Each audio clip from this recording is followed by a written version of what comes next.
Welcome to the award-winning Dare to Dream podcast with Debbi Dachinger, covering metaphysics, ETs, shamanism, and channeling. Here you will find spiritual inspiration from today's thought leaders, along with cutting-edge insights from our interstellar brothers and sisters and ancient shamanic wisdom. Now, here's a new episode of Dare to Dream with your host, Debbi Dachinger. This is Dare to Dream, the go-to podcast for awakened beings ready to explore ET contact, channeling, and the ancient future shamanic path. Today's guest, Rob Gauthier, is the ET Whisperer, a world-renowned trans-channeler who's helped tens of thousands of people throughout his years of teaching, channeling, and meditation techniques. If you'd like to learn more about him, go to etwhisperer.com. And with that, I welcome back for, I think, at least the third time, Rob to Dare to Dream. It's so great to have you here.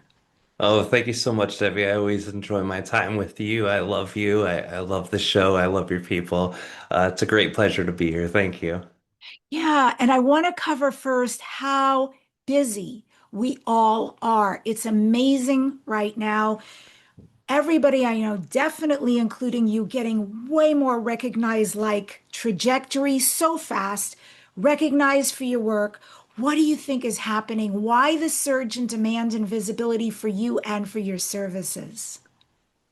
Well, I've been doing this for a long time, and when anyone does something for a long time, people in that community are like, "Hey, this person knows what they're doing." If they stuck around this long, they've got to be doing something, right? And I think that's part of it, but I also think the collective in general is opening up to this type of information, channeling the aspects of ET contact, consciousness, awareness, expansion of consciousness, all these different parts of my work. Even CE5. CE5s are really popular now, again. So I think that's part of it. I think me being available to the public again was another part of it. I took so many years away from doing public stuff and just one-on-ones because of the family dynamic and my youngest child's health, my oldest child's health. So a lot of things were moving, and now it's just been really expansive, and people are receptive. There are way, way more people in our community now than there was 5 years ago. So I think that helps too, and it's just a perfect storm for people who've been doing this long enough, like me and you have, where people are just like, "Hey, let's hear what they've got to say," and they keep it moving. And it's been the busiest year I've ever had by a long shot. Yeah, no kidding. Every time, because we're also friends on social media, I'm always checking out all the countries that you're in. And I know we're doing this show, and then you're leaving for Spain. And I know then Japan's again around the corner for you. Amazing, amazing. I'm so happy for you. And I'm so happy for the world, for humanity to receive this at what feels like a really important time in history that we came here to participate in. And one of the things you do is trans channeling. And I have to say, over the years, I've come to know the beings that you channel. But when I was with you in Sedona in January, it's the first time I ever saw you switch like you did. And it was amazing to watch you allow one being to come through you. And then all of a sudden, another group of beings had an answer, specific answer, and your accent changed, your physicality changed. What is this like for you to embody all of this? Yeah, the very first time I was dealing with it, it was disturbing. I couldn't watch my own videos for a long time. Seeing my body doing and saying things I had zero recollection of was pretty Mm. disturbing, right? The more I did, the less that became disturbing and the more it was just kind of weird. But it was fine, so I kept doing it. And now, the amount of different beings that I've channeled, I do feel the reflection of that energy. The experience itself was very powerful. Just knowing that I'm able to connect with all these different beings and that Treb and Aridif kind of help link me to these consciousnesses. But when I hear the difference in their perspectives and ideologies and techniques and things like that that they teach, I just honestly feel very blessed to be able to be a part of it and to be able to share that information with people. And it's also because it's still kind of very different. A lot of channelers that are more popular and the ones that more people know about, there's not a lot of that happening. There might be one being that speaks mostly, and then one or two other beings that might come in for every few months or something like that. But it is different to have access to all these different types of beings. So I feel blessed. I feel excited. It's like a galactic UN in my own body. It's kind of weird, but also awesome. That's great. That's a new mantra. Here you are channeling so much, thousands of ET consciousness. Was there something that was the most surprising or the most paradigm shifting message that you've ever received? The big ones were early on. I had no understanding of metaphysics or self-creation or how the universe worked. So a lot of that happened in the first year or two. A lot of that even before I started channeling, like when I was just doing astral projections with Treb, getting to know him and learn about him. Um, Also, very early on my channeling, Treb connected me to this being who was very high dimensional being. It was like an 11th density consciousness. It's like an entire universal consciousness. Wow. And I'm only connecting to a very small piece of it, but it was very powerful. It created a lot of physical things that happened to me afterwards, like having nonstop visions going on for days and days.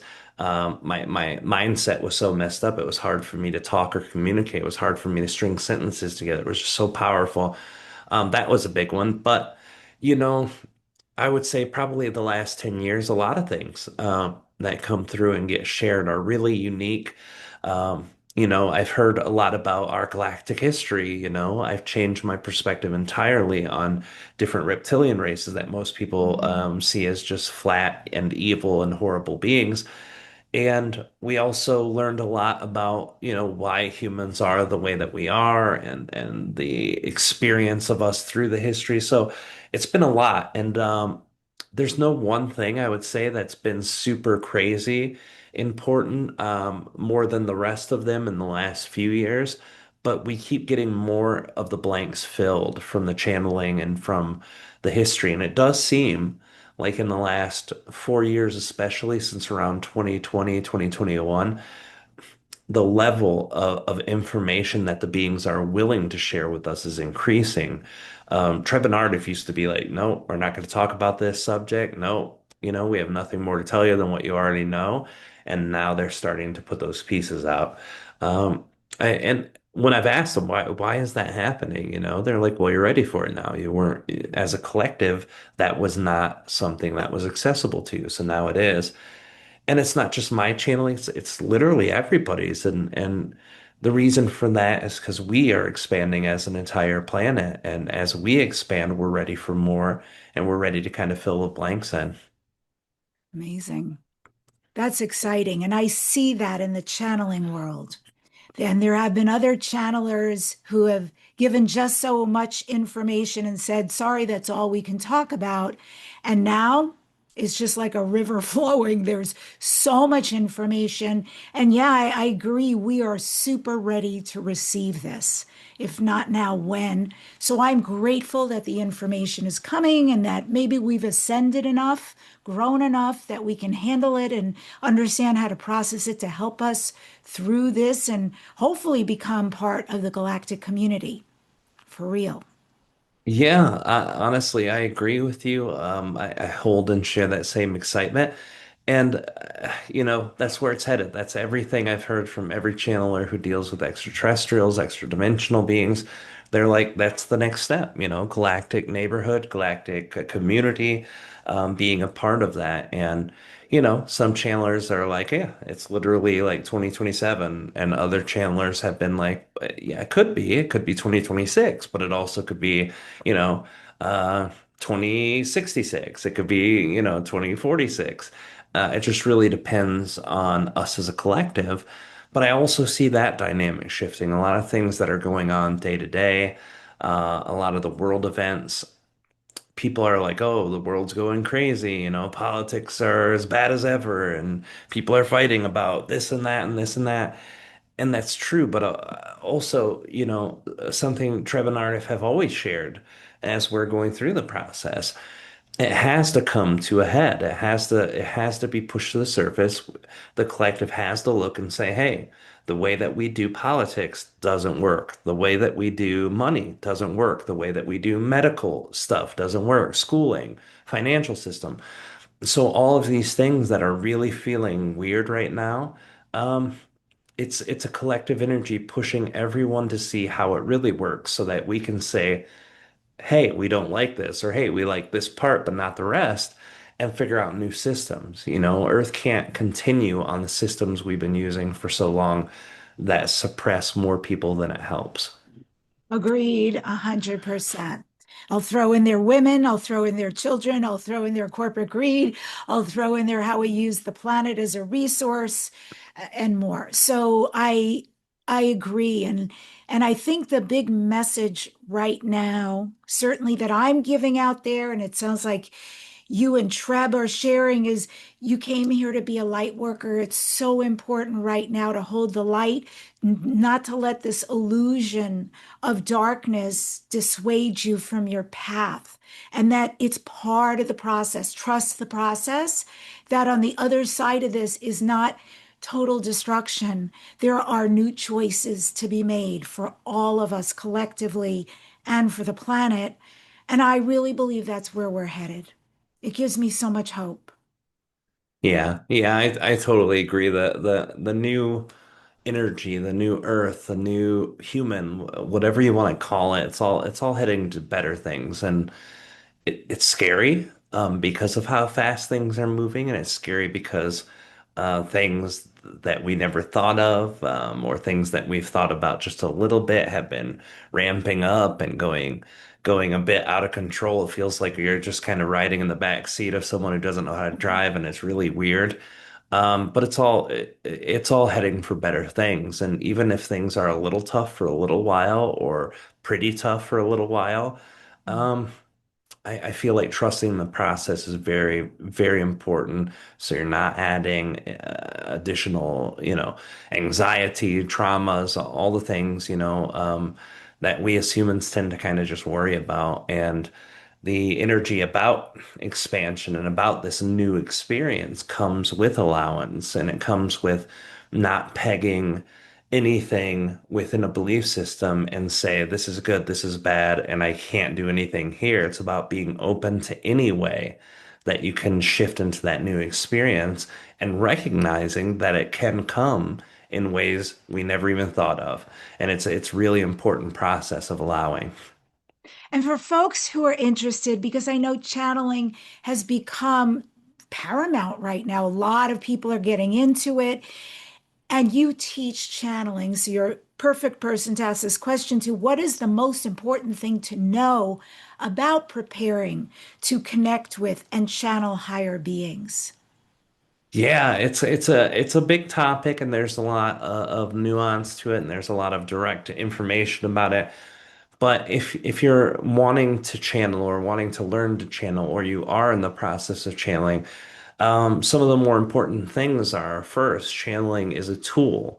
Channeling is not the end all be all of all things. It's not something that you just say, oh, this person is channeling, so everything that's being said is perfect for me, and I'll listen to it like I would the Bible.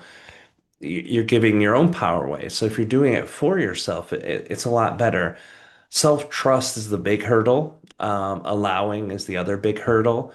So a lot of the times that we've taught how to channel for people, one of the first steps is understanding that you receive and accept.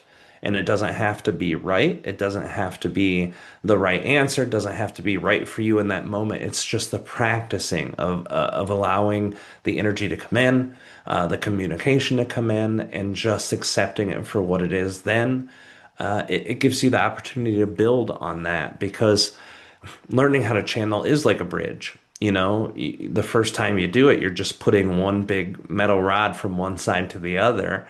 And then you have to walk across that, and then put another one down. And then you have to start putting planks down, and then you have to screw the planks in. Each time you channel, you're refining the channeling.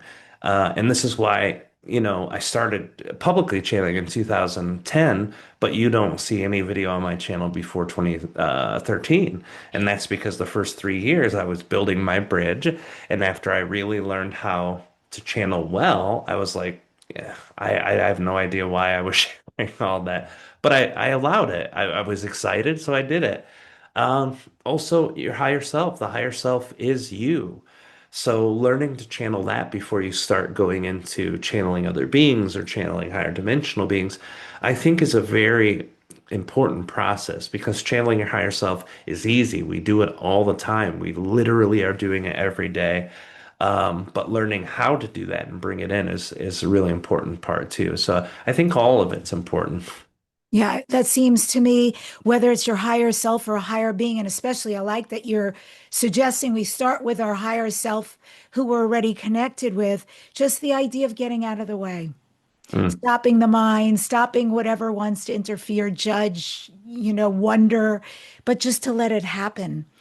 Somebody, I think it might have been our friend Tyler Ellison, once said to me, you know what, Debbie, just gather some friends and just tell them to ask you questions and see yeah. what happens, like in a safe environment. I thought that was a great idea. Yeah, it's the best idea. It literally when you feel comfortable to bring that energy in, however you're perceiving it, the question answer aspect of it with different people is really huge. It's like a lot of places on Facebook or Skype groups used to have these places where everyone would meet up. Now people are doing it on Zoom or Facebook groups or whatever, and people meet up and they just practice channeling with each other. That's absolutely the best way to do it because you're giving the opportunity for another consciousness to be a part of your connection to another consciousness. When you're thinking of questions and like, oh, I want to channel, you'll always say, well, did I know the answer or not? Why, maybe that's why I asked the question. But when you do it with other people and they can give you feedback in real time, it really builds the trust way faster than it could with yourself.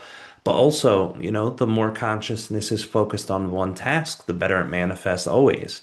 Even the Bible says two or more gathered together, for prayer and blah, blah, blah. So it is. It's a very good thing. And I agree with Tyler wholeheartedly there.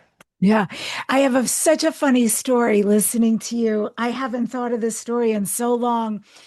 8 or so years ago. So before I believed in UFOs and ETs, before I had this big, interesting awakening in my life that has completely changed my path, I was still doing podcasting, I was still doing radio, but I was in media. I was a book writing coach, I was helping people with publicity. And on one of my shows, James Van Prague was on The Psychic Medium. He's amazing. He's such a beautiful man. And when we were done, we sort of fell in love with each other. And he said, I'd love to have you on my show. And he is on Hay House Radio. I went on his show. We were talking about books and all things interesting. Now, unbeknownst to me, he surprised me. And he said, while on air, Debbie, this is the time when we take listener calls, and I'm going to be giving them readings, and I'd like you to do that with me. Rob, I freaked out. I was like, I don't know what to say to these people. But I was an actor, I was a professional actress in my former life, and I know there's one answer, and the answer is yes, and so I went, okay. Dude, I was so panicked with these people calling with really serious situations and just trying to trust. 8 years later, today, I would do such a better job of aligning with whatever information came through. But then, I mean, the truth is, I was scrambling in that show, just like whatever I could access to come in and just hoping beyond hope. Please let me give them something that will serve them. But he really shocked me when he said that. And frankly, that he even trusted me to do that without telling me beforehand. So I love what you're saying because it's completely different now. And I think if we use these tools and if we were prepared, we'd have a very good outcome. I love that story, and I don't know. I think you said his name is James, right? I've heard his name James Van before. Prague. Yeah, I've heard his name, and I might have even heard him speak a few times, but that would be a very that would be a very jarring experience, I'm sure, because I know he's very well known in his arena too. So I'm sure the show is pretty large and intimidating too to be on in general. So. Oh, yeah. Hundreds of thousands of people. Thank you, James. All right. Well, this is our mid show quick pause, my friends. I want to invite you deeper into this work. This podcast is sponsored by Dr. Dane here and Access Consciousness. They do energy work out into the world. If you'd like to become a facilitator or take one of their classes, go to Dr. Dane here, HEER.com, and register there. And I've got something very special for you. If you'd like to get your free Starseed video and report, learn your galactic ancestry.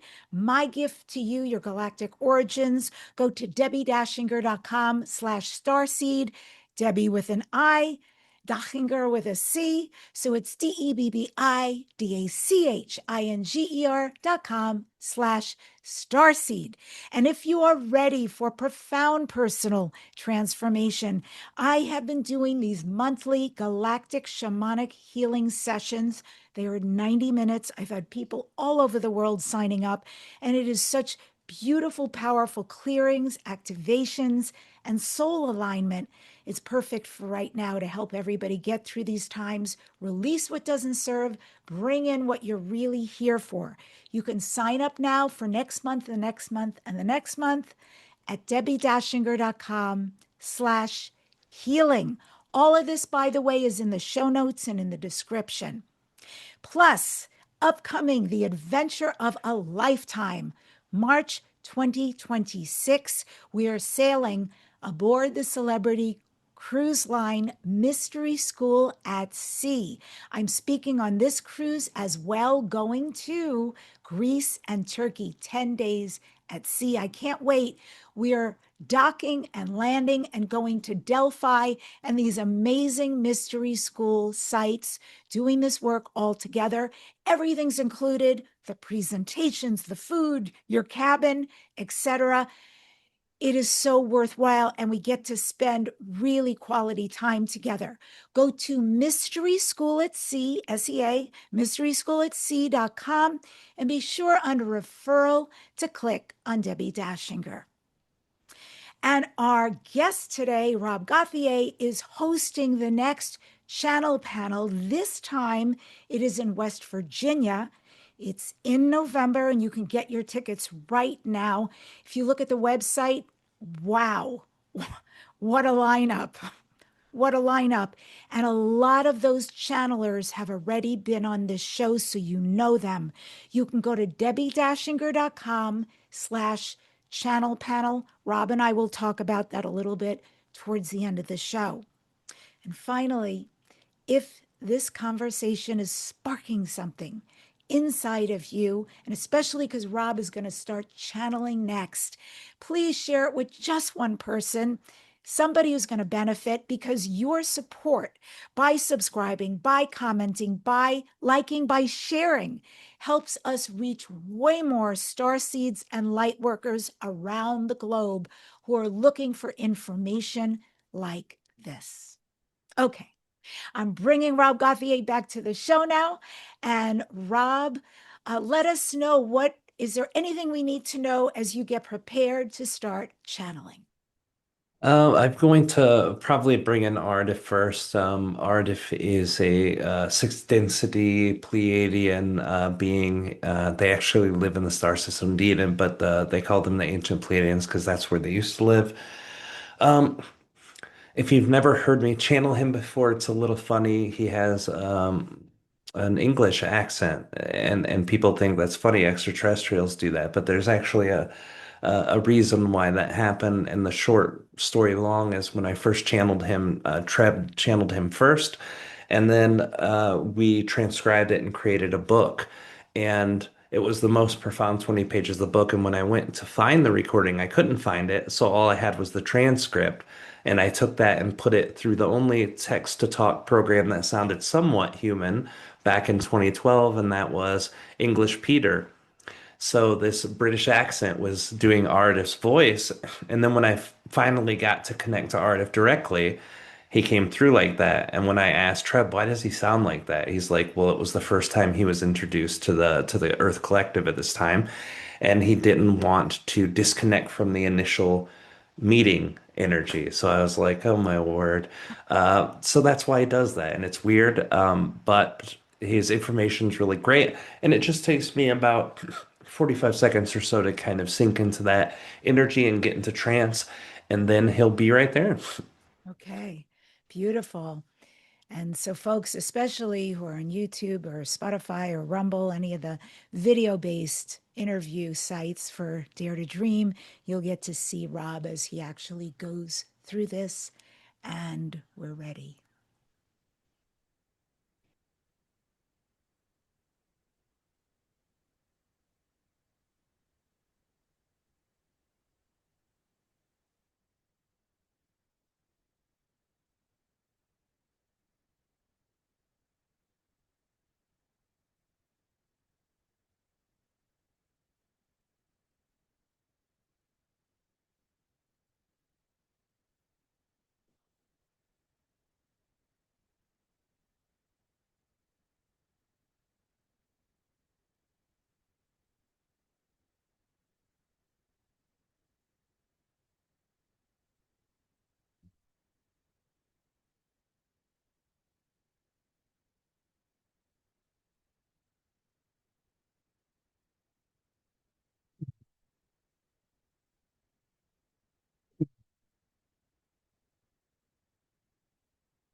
Greetings to all, Sardif, that is Aridif, and this is it spelled. We understand all of you desire to integrate deeper levels of understanding as a part of our co-creation, and of course, we will take those queries, but before diving in to those queries, there are two things that we wish to express. The first, above and beyond all things that are expressed in this day, to know, to feel, and to perceive that you are loved in our perspective is of the utmost importance.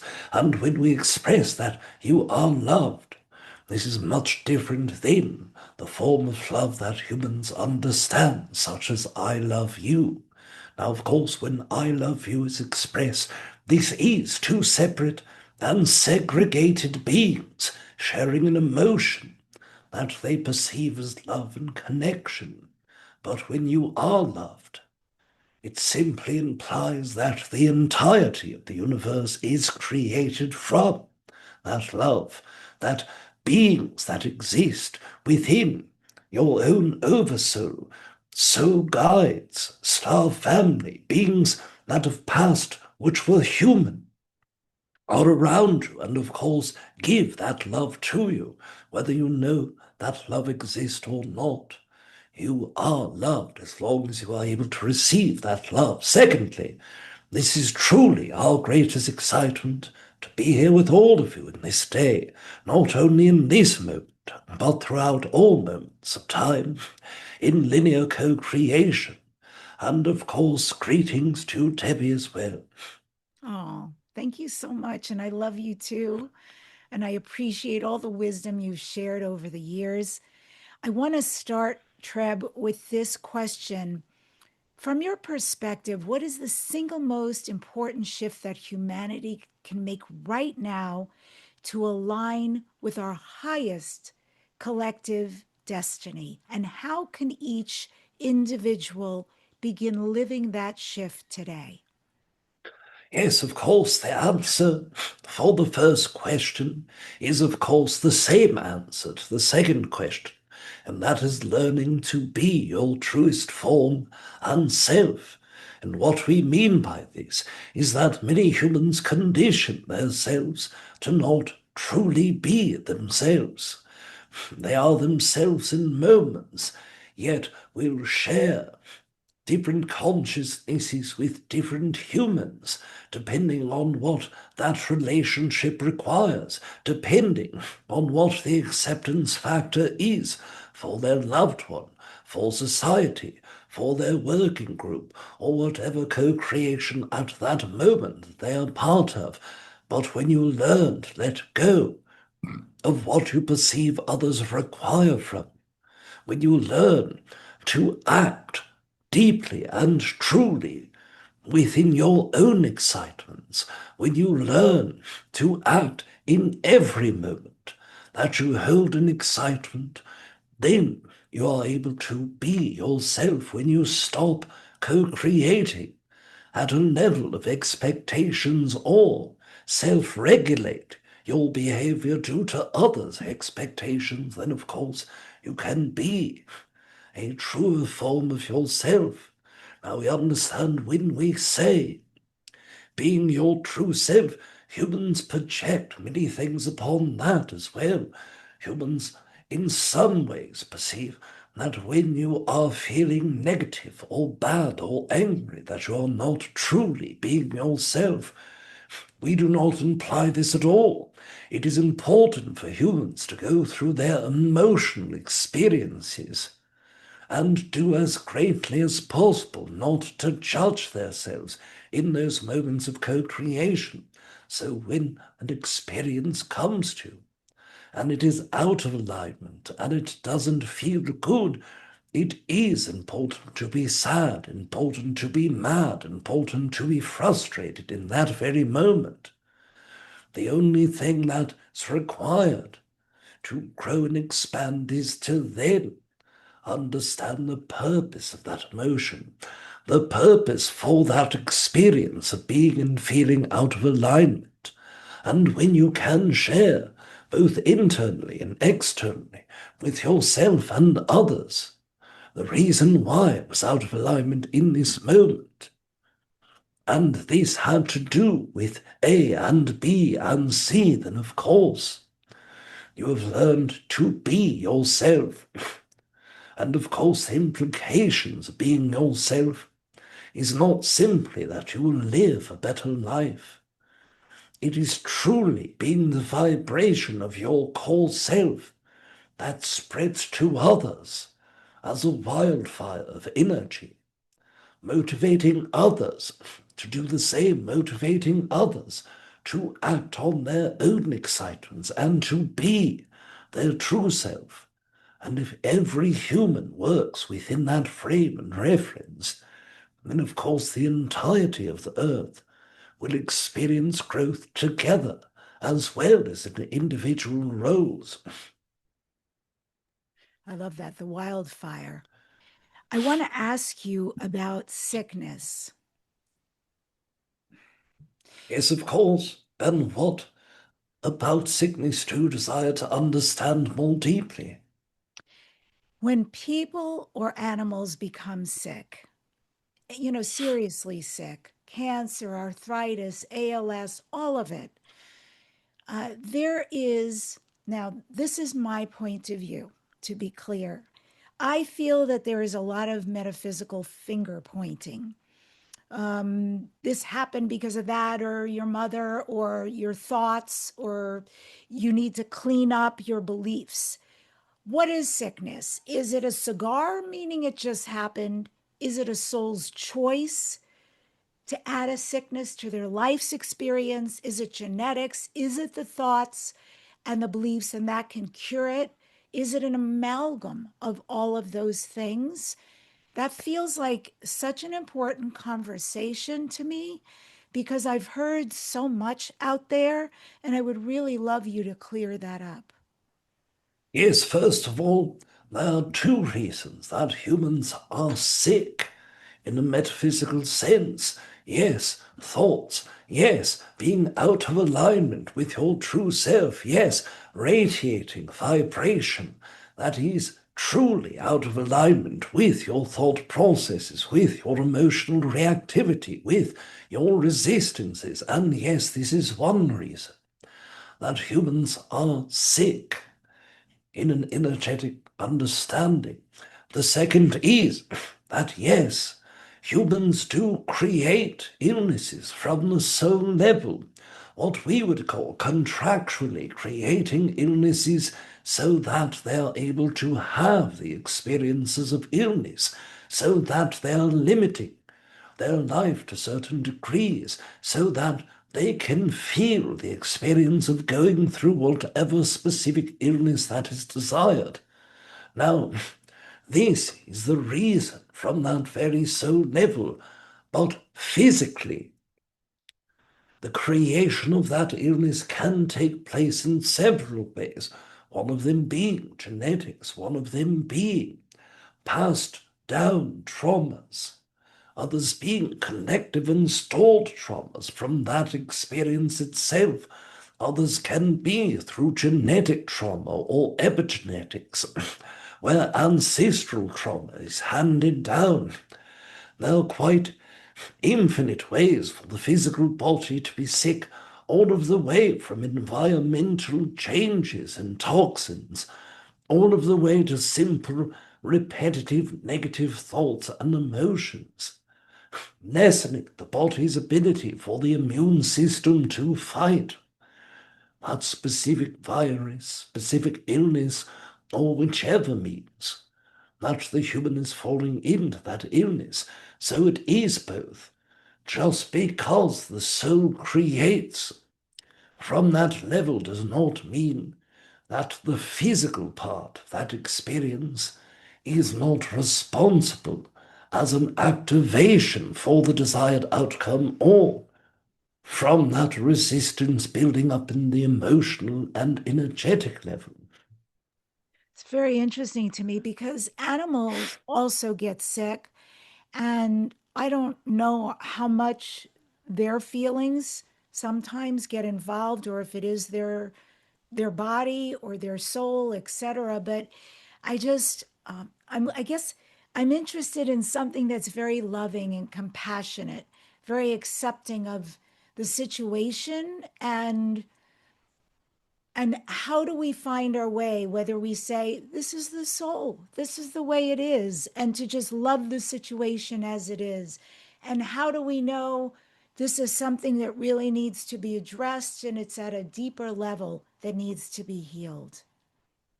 Yes, of course. First of all, whenever illness comes into your experience, it is meant to show you something. Even if what it is showing you is to shift and change your behavior, your reactivity, your thought processes, or to divert the experience of your life into a new trajectory. Now, in that experience, both are equally important to pay attention to. Both are very important to understand and accept in that moment. Both are important. Now, there are two frequent and most common reactions from humans when entering levels of illness and sickness, and that is either giving up, saying to yourself, I found out that I have term illness that will not go away, that terminal illness that stays until death, and then that person gives up the hope, gives up the capacity to let go, allows only the fear or acceptance to let the cause finish into the death. Others are reactive to express a desire to stay longer. The soul will not stay longer than what the entire soul contract, what the entire soul experience will dictate. So in that way, it is already a predetermined outcome from the layer of your own consciousness. For example, when you express that concept internally, that I am fighting this illness, that I will take it into my own hands. Yes, you can shift that energy. Yes, you can get rid of resistances, retrain the thoughts, retrain the reactivity that you hold. But in that way, the soul already understood that this would be your reaction. It understood that this would be an experience that would shift you towards wellness rather than illness or death. So in that way, it is already understood as a soul. You will ultimately decide when that life is over. So either direction that you are going, a pure true acceptance, that trusting your instincts and your reaction to the knowledge of your illness is also vital importance. Wow, that is very helpful. Thank you. Thank you. Yes, of course. I understand that the ocean is deeper than we know, and that there are ancient sites and cities at the bottom of the ocean. Tell me about those. Which ones, which species exist in the bottom of the ocean, and where? Yes, first of all, you are correct. There are multitudes of bases in that way that are underneath water surface. Some that are in areas that are known well. Some that are even inland fresh water, lakes that are large. The concept of your Great Lakes, the concept of Lake Fatol, the concepts of these larger inward body seas underneath cavernous regions. These exist in multitudes. Some of these are earth reptilian in nature. Some are amphibian races that are Syrian in nature. Some are grey in nature. And they are spread and changing throughout the earth. For example, in the region that is known as Lake Superior, the majority of UFOs that are perceived in that way are from humans that have already mastered certain technologies. So of course, they will use that region. But there are also caverns within Earth reptilians that have used that place. Now, humans react to the UFOs in that region as either very bad feeling, very evil vibrations they feel in their stomach, or very positive and good. And that, of course, is because Earth reptilians, being from Earth, hold both positive and negative vibrational frequencies. There are different versions of reptilians upon Earth, just as there are different types of humans upon Earth. Those that are loving, those that are not. Now going to the ocean expands this exponentially.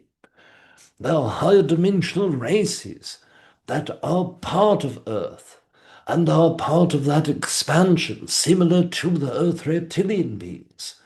These are elemental collective beings, water collective consciousnesses, manifesting physical attributes similar to your mermen and merwomen.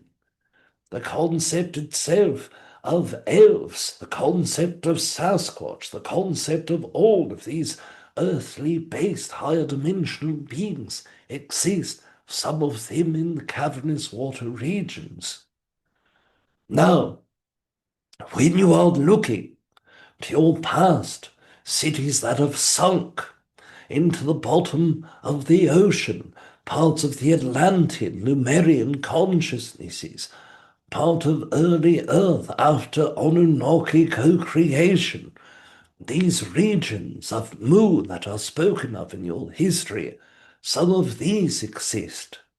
And within the next 5 years, and within the last 3 years, more humans are finding these remains.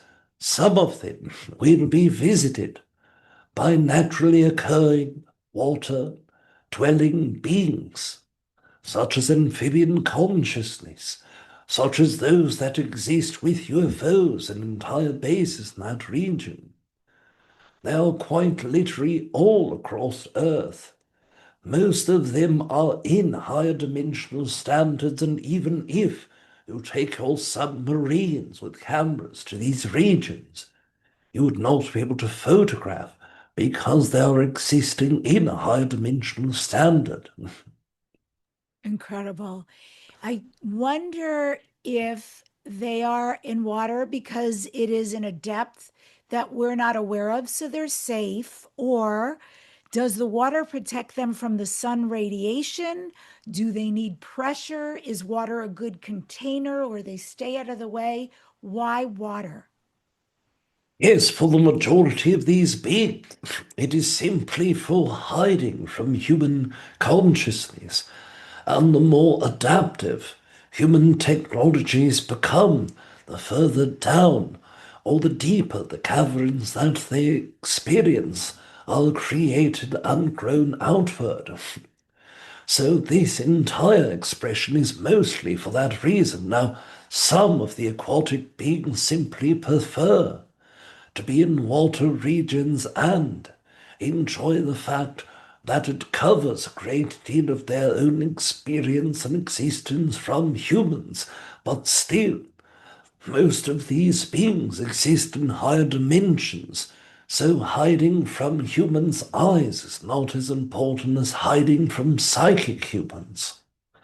The water between the surface and the depths where they are experiencing hold enough vibration as water records vibration similar to crystals in that way that human psychics are not able to perceive them as well. Oh, okay. That's very interesting. That's very interesting. What would the psychics do? Do they feel if they knew or were aware of them? Would they perceive them? Would they try to engage with them? Would they call them out? What's the problem? Yes, of course, in that way it is simply to not be perceived by any human, understanding and knowing that humans are naturally psychic. They are not worried specifically about any certain psychic or group, but they understand the potentiality of human psychic consciousness being able to understand and tap in. Now, those that are Earth reptilian, these beings hold deep levels of trauma from previous experiences with humans. Therefore, many of them simply don't trust humans in that way. But other beings simply don't wish to share or interfere with their vibration as it pertains to the Earth Collective. If you understood that 10,000 higher dimension beings could share one place within your Earth and shift the local vibrational frequency and the grid system that attaches human consciousness to other human consciousness, it would interfere deeply with the way that Earth works, the way that humans feel one another. So, of course, in their own mind, they do not wish to hold levels of interference with them as well. Interesting. You know, a friend of Rob's and mine, Wendy Kennedy, who's also a channel, had explained that DNA is a holographic and fractal entity that contains information about the universe. She said this while on my show, and then, of course, I got very curious. Do you agree with that? And if so, what is that information? What does my DNA, anybody's DNA, tell you about the universe? Yes, first of all, we do resonate with this construct and we understand the implications that it holds. The energy for DNA is, of course, that fractalized energy expressed through a matrix form projection, but also the concept of DNA being visible and participating in its physical expression. This is also a signal that helps the non-physical consciousness interact and work with the physical realms. This is how most of your soul is not anchored into your body. Most humans at the highest percentage have only 20% of their soul anchored into their body. And these humans you would perceive as deeply enlightened. The archetypes of Jesus Christ, the archetypes of Buddha. These entities would hold 20%. Most humans hold less than 10. Most enlightened, kind, or loving beings, as you would perceive, hold 12 to 15% embodied. Where does the rest of their soul exist? This is the higher self. So the higher self must be able to communicate to that lower fractal consciousness. The DNA is a part of this. The DNA also holds codes from the native region that you are born. All of you, physically, are born upon Earth. The vibration of the entity that is the Earth, the collective consciousness that is the sum total of every soul that ever has, that ever does, or that ever will inhabit Earth, is the entire Earth collective. That vibration frequency is implanted into the DNA. Solar system codes are given into that DNA. You live around your sun. That sun is tied to the Earth. Both codes are given. The solar system is in that shared Milky Way galaxy. This is where we live as well. The Milky Way galaxy is a code within that DNA. This is the same coding that we share with you, despite the fact that we are different archetypal physicality, the fact that we are from a different region entirely, star system, planet, etc., and the fact that we are 16th or 7th dimensional in our physical structure. Still we share that Milky Way DNA, and of course the entirety of the universe is encoded in this as well. This is what allows human consciousness to connect to Earth. It is what allows humans to connect to Earth in order to communicate and connect to other human beings. This is what allows humans to communicate with other beings in their own solar system, Venusian consciousness, Martian consciousness, the raw collective being that of Arcturian consciousness mixed with Venusian consciousness. And it also is the same tool that allows you co-creation with other races that are also embedded in your DNA. Arcturian races, Syrian races, Pleiadian races, Andromedan races, reptilian races, all are sharing the same galactic DNA, and their DNA was compatible with splicing into the human DNA in order to allow an initial co-creation. The more that this is merged together, the more apt that you are to be able to use your DNA as a communication from the soul level to your physical body as well. Amazing. It's reminding me as you speak of there's something called the Human Genome Project, and there's all these amazing scientists. And what they do is look at genetics, they look at DNA. And these scientists have come back and said that when you get down to the micro of our DNA, what they're perceiving is mathematical equations as well as petroglyphs, pictures, basically hieroglyphs inside, which they determine is somewhat of a satellite or a communication device. Is that part of what you're referring to when you talk about our connection with all these different species? I also want to say, off to the side, I understand we have genetics from thousands of species across the cosmos, but specifically, I am curious about this mathematical equation, if it exists, and what else is inherent in our DNA like that. Yes, now we are unaware of what these scientists have found in that way. Rob himself has not looked into this concept, therefore we only feel the energy that you are sharing, and the way that you are understanding that energy shows us a projection.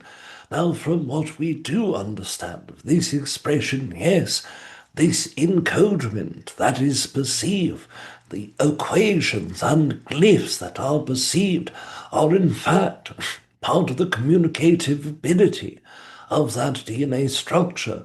DNA is genetics. DNA is the imprint of all things that are connected and are able to connect to that physical structure, the cellular structure, and of course to the entire organs and the entity who encases those organs.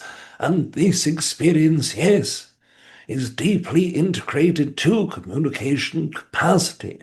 This is how this universal structure is built for physical bodies to encompass certain levels of non-physical energy, whereas when we shared, humans often average 10, 12, 15%.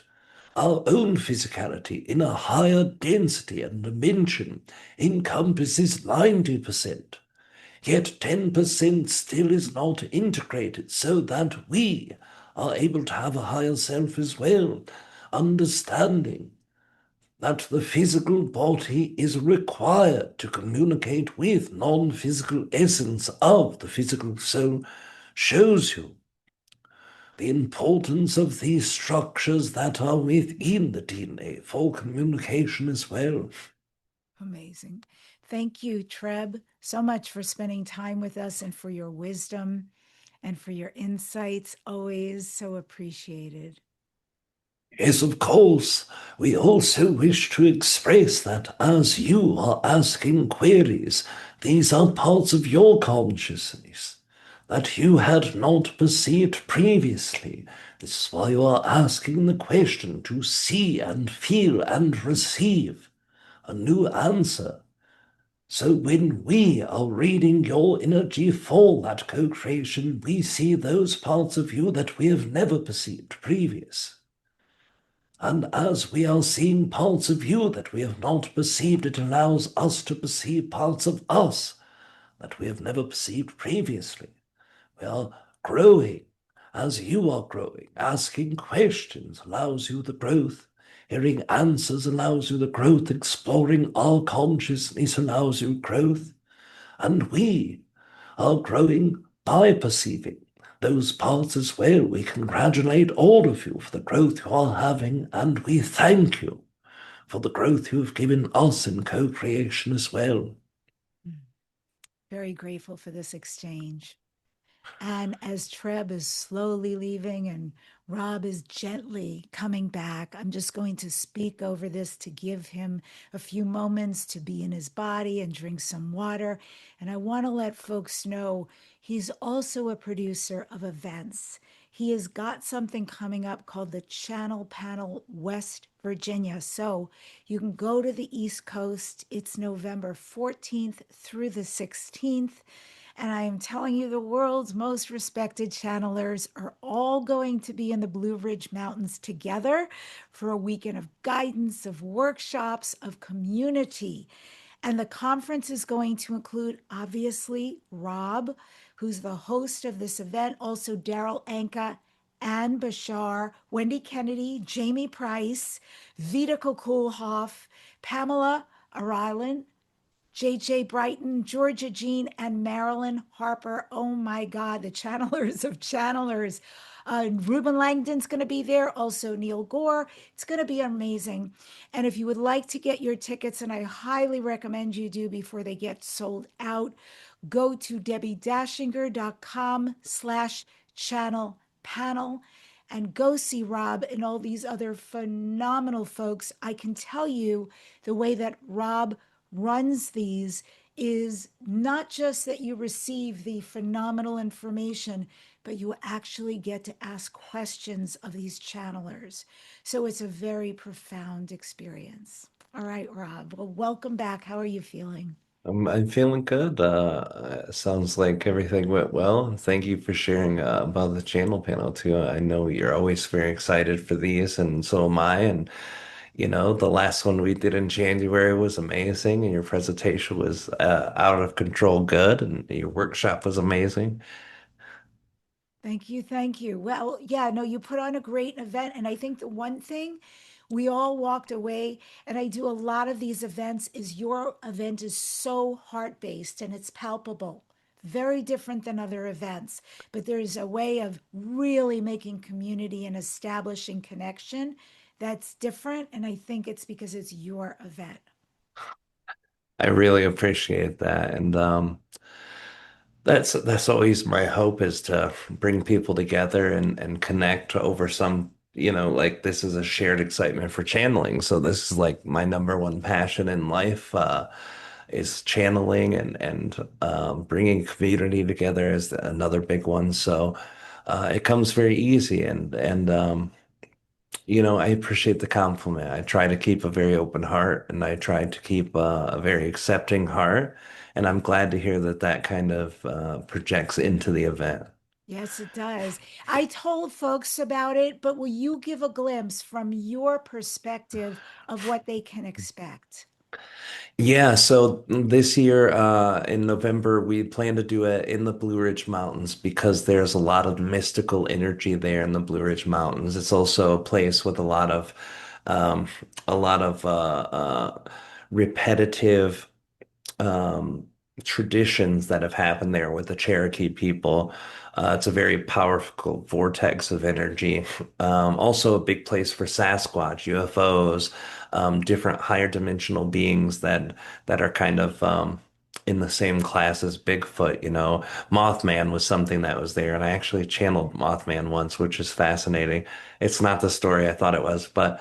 So all of these different energies exist there, and we wanted to kind of anchor in some powerful channeling, higher dimensional energy into an already powerful vortex, just like we did with Sedona in January. So um, it's also one of the most beautiful places in all of Appalachia, West Virginia, especially in the Princeton area that we're in, close to Beckley. It's absolutely beautiful.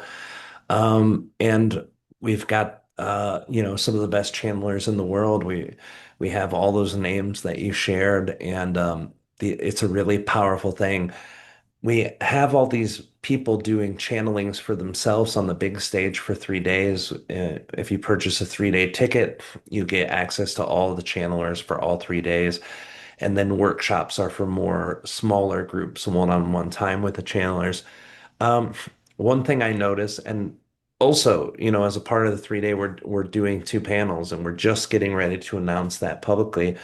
One of them for the hour-long panel is going to be myself, Wendy Kennedy, Jamie Price, and then we're going to have 5 to 8 other channelers in 90 minutes on the second panel on the last evening, and then we close out the event with a contact event.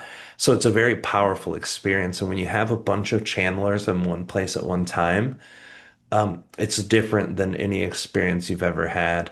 I've only ever done multiple channeler events like that. We started doing that a long time ago, like 2015 was the first in-person one.